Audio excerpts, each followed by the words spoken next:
হরে কৃষ্ণ। গুরু গৌরাঙ্গকে আমার শতকোটি প্রণাম। হরে কৃষ্ণ। 18ই ফাল্গুন 3রা মার্চ মঙ্গলবার গৌর পূর্ণিমা। তো ওই দিনকে গৌরাঙ্গ মহাপ্রভু আবির্ভূত হয়েছিলেন, তাই ওই দিনটাকে গৌর পূর্ণিমা বলা হয়। এ আমাদের অশেষ কৃপা, পরম সৌভাগ্য যে গৌরাঙ্গ মহাপ্রভু এই ধরাধামে অবতীর্ণ হয়েছেন এই কলিহত পাপদের মুক্ত করে নিয়ে তার ধামে নিয়ে যাওয়ার জন্য। এ আমাদের পরম সৌভাগ্য। তো গৌরাঙ্গ মহাপ্রভুর অশেষ কৃপা পেতে হলে অশেষ কিছু কাজ করতে হবে। ওই দিনকে আপনারা সবাই সূর্য ওঠার আগে গঙ্গা স্নান করবেন। 4টের সময় উঠে আপনারা গঙ্গা স্নান করবেন। এখন আপনারা বলবেন, গঙ্গা তো আমার বাড়ির পাশে নেই, তো কি করে গঙ্গা স্নান করব?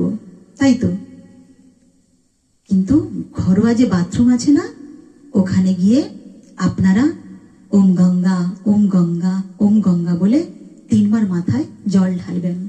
তাহলে গঙ্গা স্নানের ফললাভ পাবেন।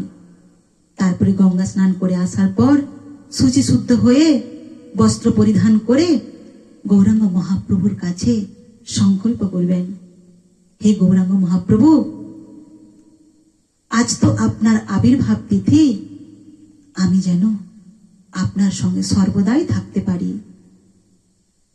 নামের মাধ্যমে, শাস্ত্রের মাধ্যমে, যেন তেন প্রকারে যেন আমি আপনার সঙ্গে থাকতে পারি বলে ভগবানের সেবা করলেন, ভোগ লাগালেন।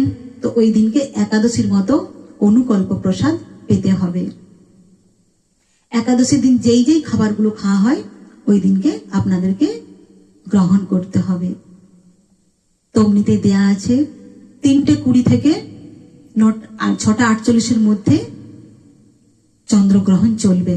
ওই গ্রহণকালীন আপনারা কেউ কিছু খাবেন না। তারপরে আপনারা গ্রহণ কেটে গেলে প্রসাদ পেতে পারেন।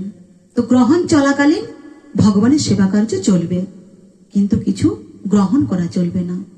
তো যাই হোক, আপনারা সবাই গৌরাঙ্গ মহাপ্রভুর আবির্ভাব তিথি পালন করুন নিষ্ঠা সহকারে, ভক্তি সহকারে, কারণ উনি আমাদেরকে প্রেম দিতে এসেছেন। গোলকের প্রেমধন হরিনাম সংকীর্তন মহাবদান্যায়। অশেষ কৃপা আমাদের যে উনি আমাদের প্রেম নিবেদন করতে আসছেন। অতএব আমাদেরকে ভক্তি ভরে ওনার আবির্ভাব তিথি পালন করতে হবে।